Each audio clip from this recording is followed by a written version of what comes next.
O'zbekiston, o'zbekistonlik Navoiydan Dilnavoz degan ayolga bu yerda Moskvada Dilya deb chaqirishadi. Uchta bolalari bor. Bu opamizni pul olib, qarz olib, u qarz olgan odam nima ayol Bekbayeva Dilnavoz. Bekbayeva Dilnavoz. Har kun bitta ish qilyapmiz, rezultat chiqyapti. Bunaqalar ko'p. İşte pullarimni oldim. Xudoga shukr. Nasimjonni, Qilichbekni, Muhammadjonni kanallariga omad.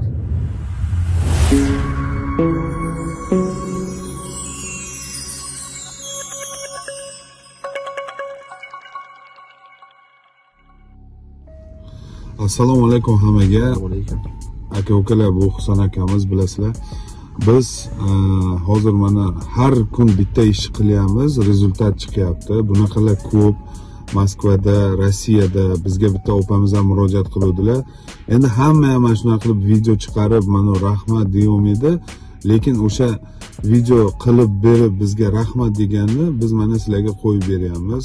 Endi hammani ham YouTube ga chiqishi nimasi yo'q, jalaniyasi yo'q, lekin qo'ldan kelgancha yordam beryapmiz. Kanalga obuna bo'lib qolasizlar, mana nima deydi, videoni ko'rib o'zingizlar tarqatib, kimga kerak bo'lsa yordam, Rossiyada, Moskvada telefon nomerlarimizni qoldiramiz, telefon qilasizlar. Hammaga rahmat.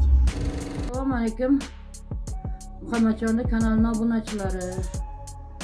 Men o'zim bir problemam bilan mana shu yigit kanaliga chiqqandim.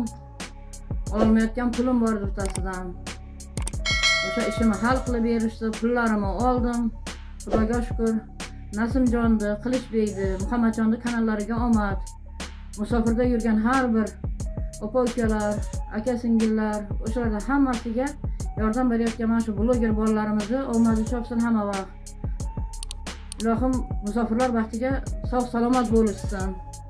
E'tiboringiz uchun katta rahmat.